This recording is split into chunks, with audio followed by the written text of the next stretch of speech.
ஏன் இந்த கோபம்? 70 வயதை கடந்த ஜென்குரு ஒருவர் இருந்தார். அவர் 30 வயது வாலிபனைப் போல் திடகாத்திரமாகவும் ஆரோக்கியமாகவும் இருந்தார்.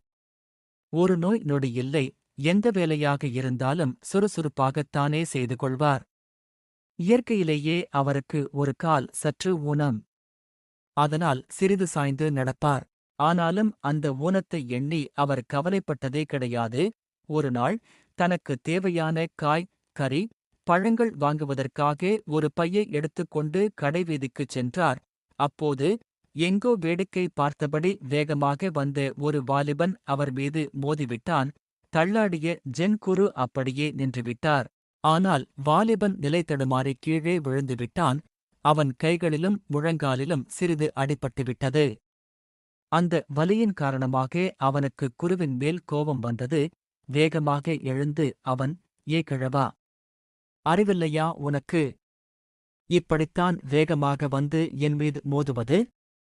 கால்தான் சரியில்லையே, பேசாமல் வீட்டில் முடங்கிக் கிடக்க வேண்டியதுதானே. கடை வீதியில் உனக்கென்ன வேலை? என்று காட்டுக்கத்தல் போட்டான். ஜென்குரு அமைதியாக அவனைப் பார்த்தார். நண்பனே, எனக்குக் கால் சரியில்லை. அதனால் உன் மீது நான்தான் மோதிவிட்டேன். தவறு என் மீதுதான். ஆகவே உன்னிடம் நான் மன்னிப்பு கேட்டுக்கொள்கிறேன். ஒருவேளை உன்மேல்தான் தவறு என்பதை நீ உணர்ந்தால் அதைப் பற்றி கவலைப்படாதே.